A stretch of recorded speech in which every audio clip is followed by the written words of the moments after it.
여러분, 저희 어머님이 저희 어릴 적에 그런 얘기를 하셨습니다. 종범아, 하나님 하자가 무슨 하자인지 아니? 그러셨어요. 하하하 하자란다. 늘 웃거라. 그런 말씀을 하셨습니다. 아까 또 예 하는 걸 들어서 생각이 났는데요. 예수님 예자는 무슨 예자인 줄 아니? 모르겠는데요. 그랬더니 우리 성도님들 아시죠? 예예예 예자란다. 무슨 일이 있어도 순종하거라 했던 우리 어머님의 말씀이 생각이 납니다. 여러분, 하나님 할 때 하하하 하시고 예수님 생각할 때마다 예예예 하면서 승리하시는 저와 여러분이 되시기를 간절히 축원합니다. 근데 문제는 세상에 있습니다. 하하하 살고 싶지만 그렇지 않아요. 돌아가는 삶도 세상도 녹록치 않습니다. 예수님 예예예 하면서 순종하고 싶지만 순종해야 할 대상을 찾기가 어려운 것이 지금의 시대입니다. 그래서 하나님은 안식을 주셨습니다. 여러분, 천지창조 후에 하나님은 안식하셨습니다. 제4계명에도 보면 출애굽기 20장 8절에 안식일을 기억하여 거룩히 지키라 라고 이야기하고 있다는 것이죠. 오늘 주일 성수하면서 거룩히 지키시기를 간절히 축원합니다. 근데 안식이라는 개념을 쉼이다라고 생각하는 분들이 많습니다. 믿지 않는 분들 중에서도요, 주일날 쉬어야지, 교회 가지 말고 쉬어, 이런 분들이 많다는 것이죠. 근데 안식과 쉼은 전혀 다른 개념입니다. 하나님이 이야기하는 안식은요, 세상 방법에 대해서 하나님의 방법대로 살겠다는 선포의 날이라는 것입니다. 나는 세상에 속한 존재 아닙니다. 하나님께 속한 존재입니다. 이것을 선포하는 날이 안식일임을 믿으시길 바랍니다.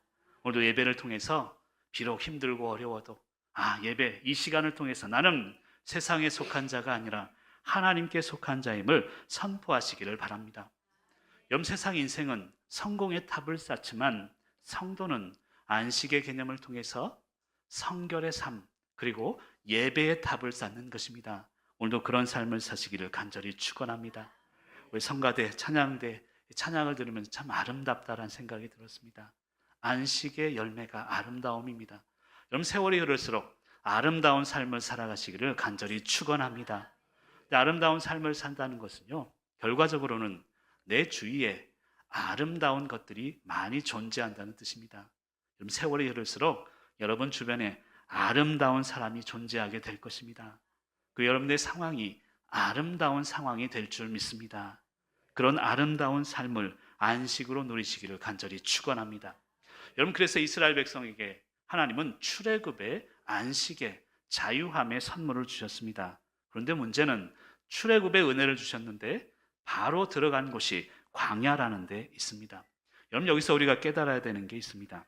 여러분, 하나님은요, 한결같으신 하나님이라는 것입니다.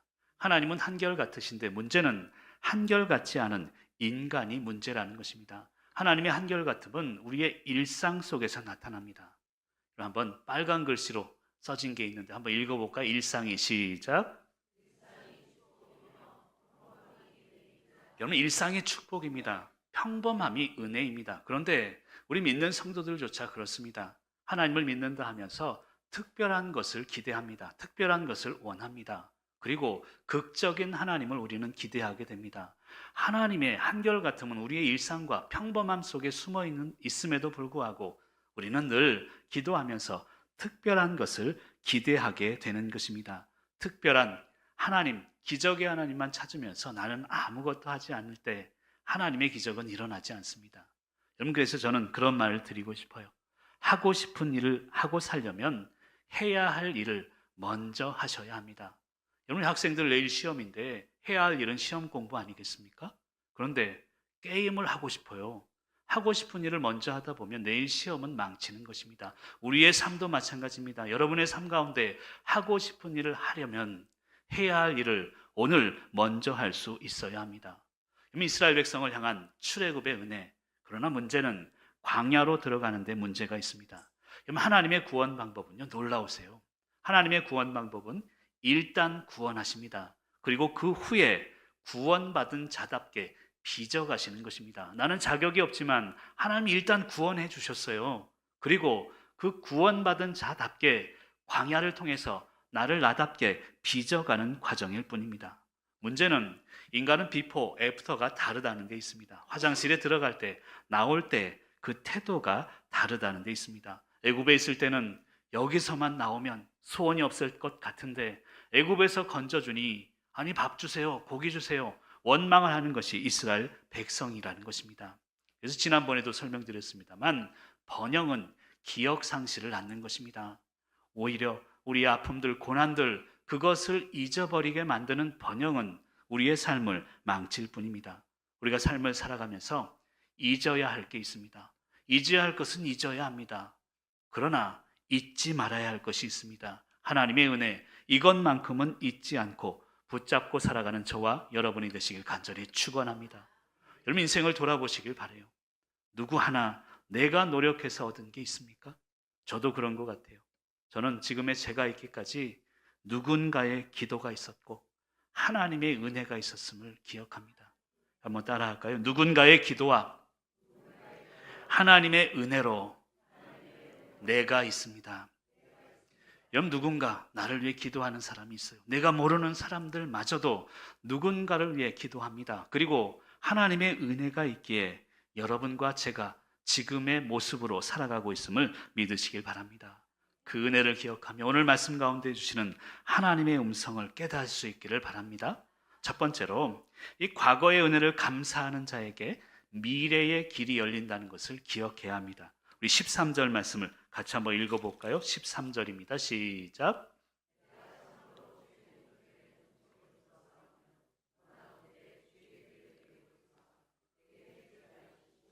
나로 주의 목전에 은총을 입게 하시며 이 족속을 주의 백성으로 여기소서. 아멘. 여러분 신앙은요 철저하게 과거의 은혜를 감사하는 것에서부터 출발해야 합니다. 과거에 나에게 주신 은혜, 누군가의 기도를 통해 하나님의 은혜를 통해서 내게 주신 그 은혜의 감사함이 우리 신앙의 출발점이 되어야 합니다. 오늘 13절에 보면 주의 목전에 은총을 입어 싸우면 이것은 과거 받은 은혜를 의미합니다. 모세에게 주님의 은총이 과거에 있었다는 뜻입니다. 그런데 그 다음에 보면 주의 길을 내게 보이사, 이것은 아직 오지 않은 것입니다. 하지만 미래에 주실 은혜를 의미합니다. 과거에 모세에게 주신 그 은혜를 감사할 때 미래에 주실 은혜도 우리에게 있다는 것입니다. 과거의 은혜를 잊어버린 자에게 미래의 소망은 절대 오지 않는 것입니다. 그것을 이야기하고 있습니다. 저는 지금까지 살아오면서 신앙생활을 열심히 했습니다. 그렇지 않은 듯 보이시겠지만 나름대로 열심히 목사님 설교를 듣고 이 자리에 서 있습니다. 그런데요, 목사님 설교는 하나도 생각이 안 나요. 제 설교가 하나도 생각이 안 날 줄 믿지는 않습니다. 그런데 교회 학교 교사분들 했던 말씀들은 생각이 나요. 예전에 한번 저희 교회 방문한 적이 있었죠. 김대중 장로님이라고. 그분이 저희 보고 어릴 적에 바다에 가서 용두암에 가서 그런 얘기를 하셨어요. 바다처럼 살거라. 넓게 살거라. 제가 신대원에 간다고 이제 서울 고시원에 간 적이 있었거든요. 출발할 때 그분이 편지 한 통을 주셨습니다. 서울 가서 펴봐라. 그래서 가서 고시원 한방에서 펴봤더니 예전에 얘기한 적이 있죠. 100만 원짜리 수표가 있는 거예요. 20년이 전 넘는 때 이야기입니다. 거기에 편지 한 글이 있는데 꼭 합격하거라 그러셨어요. 그뿐만이 아니었습니다. 한 달 반 후에 이분이 직접 올라오셨어요. 사업을 하시는 분인데 사업을 내려놓고 직접 올라오셨습니다. 내 고시원 바로 옆에 방을 잡으시고 아침에 일어나면 일어나라는 거예요. 벽을 막 칩니다. 점심때 되면 점심을 같이 먹고 성경 암송을 해야 되거든요. 그거를 오후에마다 계속 체크해 주셨어요. 그리고 원서를 직접 쓰시더라고요. 같은 교실에서 옆에서 봤다니까요, 시험을. 그 시험 끝나자마자 그냥 내려가셨어요. 여러분 그분이 신대원 합격하려고 했을까요? 이 부족한 놈이 다른 길로 갈까봐 사업까지 내려놓으시고 은혜로 제가 이 자리에 있는 줄 믿습니다. 여러분 그 은혜를 잊어서는 안 돼요. 그 은혜 때문에 나는 곁길로 나아갈 수가 없습니다. 지금도 이 설교를 들을 수 있을 거예요. 매주마다 들으시면서 전화가 오세요. 너 그따위로 설교할래? 정신 안 차릴래? 여러분 우리가 받은 은혜, 이게 있어서 미래의 길이 열린다는 것을 믿으시길 바랍니다. 그래서 모세는 기록하고 있습니다. 주의 목전에 은총을 입어 싸우면, 여러분 모세가 입은 은총이 무엇이겠습니까? 여러분 물론 낳자마자 죽을 뻔한 아기가 애굽의 왕자가 됐잖아요. 그게 은총입니다. 하나님이 주신 기적 아닙니까? 그러나 더 큰 기적은 광야에서 일어나는 것입니다. 모세가 받은 은총은 애굽의 왕자가 아닙니다. 그것보다 더 큰 은혜는 광야의 은혜입니다. 광야의 삶을 통해 자신의 모습을 모세는 철저하게 발견합니다. 나는 왕자가 아니구나. 아니, 양 몇 마리 치는 목동일 뿐이구나. 아무것도 할 수 없구나. 그것을 깨달은 후에야 하나님의 역사가 시작되는 것입니다. 그럼 상상해 보세요. 내가 왕년에 왕자였는데 이런 생각하지 않았을까요? 지금 모습을 보니 그저 양 몇 마리 치는 목동에 불과합니다. 예전에는 호통치던 왕자였는데 지금은 양이나 몇 마리 치는 아무것도 할 수 없는 존재입니다. 여러분 이해가 가세요? 아니 왕자일 때 하나님이 쓰시면 얼마나 많은 일을 했을까요? 하지만 하나님의 방법은 그렇지 않습니다. 왕자일 때가 아니라 광야의 목동으로 나는 아무것도 할 수 없습니다. 이때까지 가서야 하나님의 역사가 시작되게 되는 것입니다. 사랑하는 성도 여러분, 그 믿음으로 승리하는 저와 여러분이 되시기를 간절히 축원합니다. 한 2년 전인 것 같아요. 38년 목회를 하시고 은퇴하신 한 원로 목사님이 찾아왔습니다. 그래서 인사를 하고 식사 대접을 하다가 그런 이야기를 제가 물어본 적이 있어요. 저도 언젠가는 은퇴하겠지만 목사님, 은퇴하면서 제일 힘든 게 무엇이었습니까? 감히 여쭤본 적이 있습니다. 그분 하는 말씀이요, 저에게 그런 얘기를 하셨습니다. 오 목사님, 다른 거 힘든 거 하나도 없었어요. 그런데 38년 동안 열심히 말씀을 전했는데 여전히 변하지 않는 사람들, 그게 제일 힘들었다고 그런 얘기를 하셨어요. 이런 평생을 못 바쳤는데 변하지 않는다면 그것이 얼마나 큰 고통이겠습니까? 여러분 제가 이 이야기를 드리는 이유는요, 여러분 사람이 변할까요? 사람은 변하지 않습니다. 모세 또한 마찬가지였습니다. 하지만 하나님을 만나니 사람의 관점이 변하는 것입니다. 사람의 시각이 변하는 것입니다. 부부싸움이 왜 일어날까요? 남편 바꾸려 하다가 아내 바꾸려 하다가 이제 충돌하는 거 아닐까요?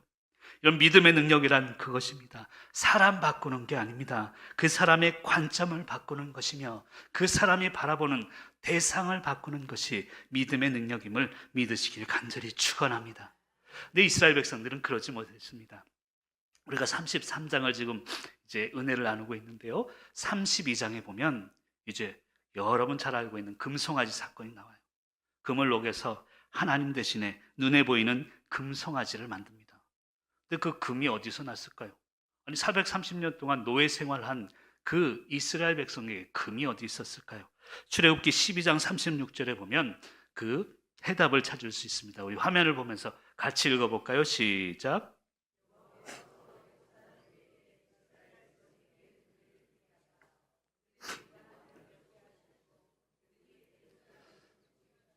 여러분 잘 읽어보시면요, 하나님이 주신 거예요. 그 금, 하나님이 애굽 사람들에게 은혜를 입히게 하시고 마음을 열게 하시고 이스라엘 백성들에게 그 금과 은을 주셨습니다. 그런데 그 은혜를 가지고 금송아지를 만든다니요. 여러분 이건 배은망덕한 일 아닙니까? 여러분 모세가 얼마나 마음이 답답했을까요? 그런데 모세는 이런 기도를 합니다. 주의 길을 내게 보이사. 여러분 우리의 기도는요, 내 길 보여달라는 기도가 되어서는 안 됩니다. 주님의 길 보여주십시오. 주님의 길을 반드시 우리에게 보여주십시오. 그럴 때 내 길도 하나님은 우리에게 응답하시는 것입니다. 내가 가는 길, 내 길이 아니에요. 주님의 길이 되어야 합니다. 여러분 앞으로 살아가는 인생이 여러분의 길이라고 해서는 안 됩니다. 주님의 길, 하나님의 길을 걸어가시는 저와 여러분이 되시기를 간절히 축원합니다. 이런 상황 가운데 모세는 이런 기도를 합니다. 13절 말미에 보면 이 족속을 주의 백성으로 여기소서라는 얘기를 해요. 아까도 얘기했지만 32장에서 금송아지를 만듭니다. 32장 19절 20절을 읽다 보면요, 모세가 얼마나 감정이 격해 있는지 돌판을 던져요. 그리고 그들이 만든 송아지를 불살라 가루로 만듭니다. 그것을 이스라엘 백성에게 마시라고 해요. 야, 아무리 그래도 그렇지 그걸 마시라고 할까? 죄를. 모세는 한마디로 지금 격분해 있는 상태입니다. 그런데 이 족속을 주의 백성으로 여기소서. 모세의 위대함입니다. 여러분 여기서 우리가 깨달아야 되는 것은 감정과 기도는 구분되어야 합니다. 감정이 기도로 연결되어서는 안 됩니다. 모세의 격분된 감정은 기도를 통해서 하나님의 영광으로, 그리고 이 주의 백성들을 불쌍히 여기는 마음으로 변화되게 되는 것입니다. 감정과 관계도 구별될 수 있어야 합니다. 사랑하는 성도 여러분, 이 말씀을 통해서 내 원수 갚아주세요, 이게 아니라 주님의 영광 보여주세요, 주님의 길을 보여주옵소서, 이런 기도로 승리하시기를 간절히 축원합니다. 그리고 이런 모세의 기도에 14절에 보면 하나님은 응답하세요. 내가 친히 가리라, 내가 너를 쉬게 하리라. 이 말씀을 통해서 두 번째로 우리와 친히 동행하시는 하나님을 발견하고 신뢰해야 합니다. 우리 14절 말씀을 같이 한번 읽어볼까요? 시작.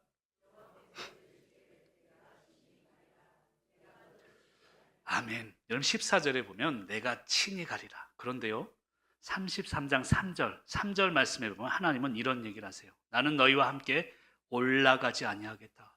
32장에서 금송아지 사건을 하나님은 접하십니다. 하나님이 제일 싫어하는 우상숭배의 백성들, 나는 이제 너희와는 끝이야. 하나님 분명히 3절에서 선포하세요. 그런데 14절에서는 내가 친히 가리라.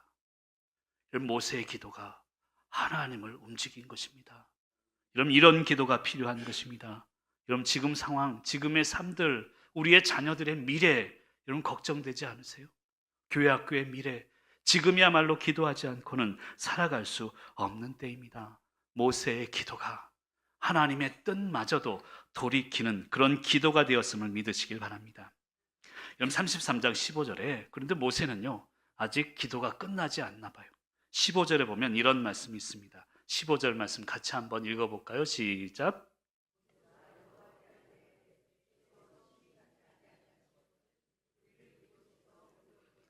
아멘.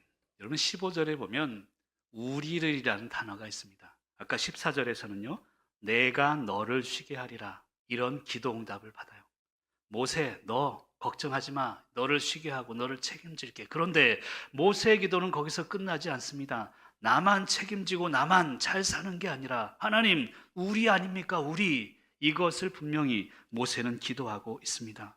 그리고 마침내 17절에서 이런 기도의 응답을 받습니다. 17절도 같이 읽어볼까요? 시작.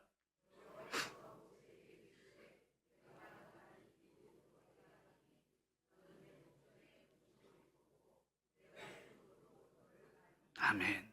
여러분, 하나님의 마음을 한번 보세요. 처음에는 나 절대 올라가지 아니할 거야. 모세가 목숨을 걸고 기도합니다. 그래, 내가 너와 함께 할 거야. 모세는 거기서 기도가 끝나지 않습니다. 나 말고요, 우리요, 우리. 그래서 17절에 그래, 내가 말하는 이 일도 내가 하겠다.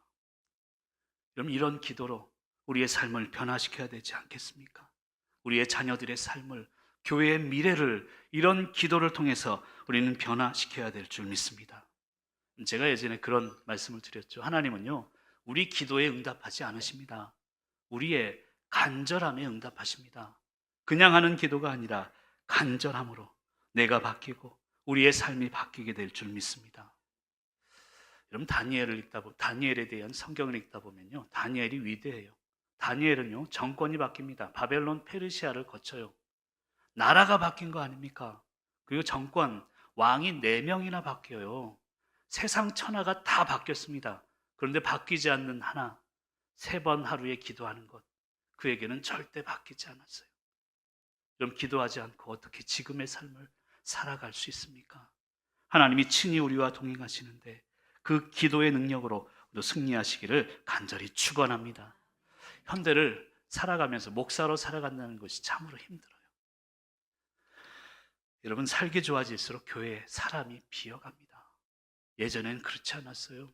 제가 어릴 적만 해도, 어릴 적에 제가 목사는 아니었습니다만 늘 부흥회, 늘 모임, 어디서나 계속적으로 1시간, 2시간 전부터 벌써 자리 잡고 북 하나로 찬양했다니까요. 지금처럼 CD가 있습니까? 지금처럼 화면이 있습니까? 북 하나만 가지고도 모이고 기도했던 그때의 간절함을 우리는 회복할 수 있어야 합니다. 목사님들끼리 하는 얘기가 있어요. 새벽기도 안 나오시던 분들 갑자기 나오시면 아이고 무슨 일이 생겼나? 근데 이제 기도하다가 또 안 나오시면 아이고 이제 해결됐구나. 여러분, 그래서는 안 된다는 거예요.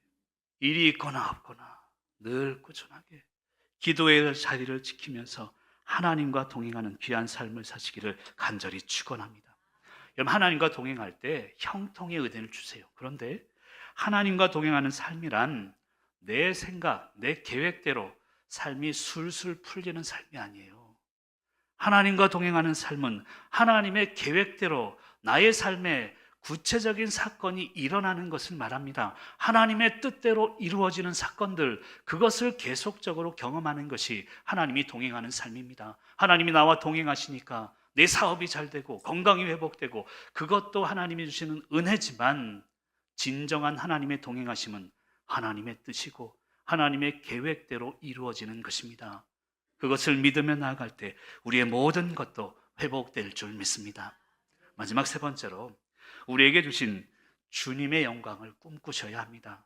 여러분들의 꿈은 주님의 영광이 되어야 합니다. 우리 18절 말씀을 같이 한번 읽어보겠습니다. 시작. 아멘. 여러분, 모세는 참 위대해요.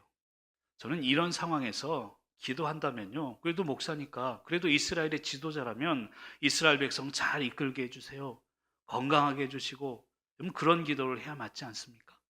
근데 모세는 다 생략, 주의 영광 보여주세요, 끝입니다. 우리의 꿈은, 인생의 꿈은 주님의 영광이 되어야 합니다. 직장도 사업도 건강도 그것을 위해 존재하는 것일 뿐입니다. 그것이 최종 목적이 되어서는 안 된다는 것입니다. 사랑하는 성도 여러분, 그 꿈, 주님의 영광을 위해 오늘도 직장에 다니시고, 오늘도 사업을 운영하시고, 자녀들을 양육하시는 귀한 삶을 살아가시기를 간절히 축원합니다. 여러분, 14절을 보세요. 내가 친히 가리라, 내가 너를 쉬게 하리라. 아까도 얘기 드렸지만 15절에서는 우리를 이란 얘기를 해요. 참 모세는요, 참 대단합니다. 저 같으면 내가 너 책임질게 하면 끝 하지 않겠어요? 하나님이 내 기도 들으셨구나. 그러나 모세의 기도는 거기서 그치지 않습니다. 하나님, 내가 아닌 우리예요, 우리. 우리를 살려주세요. 이런 기도로 민족을 이끈 것입니다. 여러분, 기독교의 영성은요, 내가 아닌 우리의 영성임을 깨달아야 합니다. 나만 잘 살고, 아닙니다. 우리가 잘 살아야 내가 잘 사는 것이고, 교회가 은혜 가운데 나아가야 여러분의 직장도 삶도 사업도 하나님이 운영하시는 것임을 믿으시길 간절히 축원합니다. 여러분, 그런 얘기를 드리고 싶어요. 여러분, 무엇을 위해 기도하십니까? 오늘 당부하고 싶은 게 있습니다. 내 뜻을 이루기 위해 기도하지 마십시오. 오히려 내 뜻을 깨기 위해서 기도해야 합니다. 왜냐하면 내 뜻이 깨져야 비로소 하나님의 뜻이 세워지기 때문입니다. 우리의 기도, 여러분 한번 살펴보세요. 나만, 그리고 내 가정만, 내 생각, 내 계획, 내 뜻만 아닙니다. 오히려 내 뜻이 깨어지기를 기도하셔야 합니다. 그래야 하나님의 뜻이 세워지고, 하나님의 뜻이 세워지면 우리의 모든 것을 하나님이 책임지시게 될 줄 믿습니다. 그런 믿음으로 오늘도 승리하시기를 바랍니다.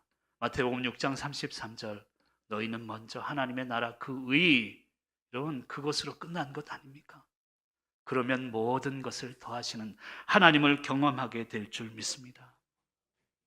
일부 예배 때 그런 얘기를 드렸어요. 저는 목사로서 이 자리에 서는 게 너무 부끄럽습니다. 한국교회 목사님들, 저보다 위대하신 분들 너무 많아요. 아니, 어떻게 그런 짓을 저지르고도 교회에 10억의 퇴직금을 요구할 수 있습니까? 저는 개탄스러운 거예요. 여러분, 위대한 삶보다 진실된 삶을 살아야 합니다. 총회장이라고 위대하게 보인다고 그래서는 안 돼요. 위대한 삶보다 진실된 삶을 살아가시기를 간절히 축원합니다. 그게 주님의 영광입니다. 여러분, 주의 영광을 내게 보이소서라고 모세는 기도하는데요, 여러분, 주님의 영광은요, 내가 보이는 게 아닙니다. 나를 통해 보여지는 것입니다. 어떻게 감히 내가 주님의 영광을 보이겠습니까? 내가 진실하게 삶을 살아갈 때 주님의 영광이 나를 통해, 여러분들의 가정을 통해, 우리 속초교회를 통해 이 땅 가운데 보여지게 될 줄 믿습니다. 그 삶을 회복하기 위해 기도의 자리를 지키시고 말씀의 중심으로 승리하시기를 간절히 축원합니다. 내가 아닌 우리의 모습으로 성공이 아닌 성결을 위해 나아간다면 여러분 가정, 그리고 여러분의 모든 상황을 통해서 하나님은 영광 받으실 줄 믿습니다. 마지막으로 19절에 보면 이런 말씀이 있습니다. 19절 말씀을 마지막으로 화면을 보면서 같이 한번 읽어볼까요? 같이 읽습니다. 시작.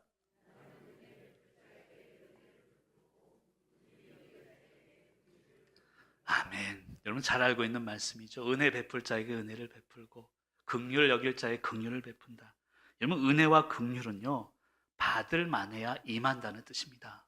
하나님 왜 내게 은혜 주시지 않지? 왜 물질 주시지 않지? 건강 주시지 않지? 그런데 여러분 오늘 말씀을 자세히 보세요. 은혜 베풀 자에게 은혜를 베풀고, 이 말은 받기 전에 나눠야지, 이 마음을 가져야 하나님이 베풀어 주시고 채워 주신다는 것입니다. 하나님이 베풀어 주셨는데 나만? 그게 아닙니다. 나는 아무것도 없어요. 100원 한 장도 없지만 하나님, 나는 나눌 거예요. 이런 마음을 가진 자에게 하나님은 채워 주신다는 뜻입니다. 오늘 세상을 살아가며 여러분 없다고 여러분 주눅들 필요 없습니다. 여러분의 마음을 크기를 넓히면 하나님은 채워주시고, 은혜 베풀 자가 되면 은혜는 자연히 오는 것입니다.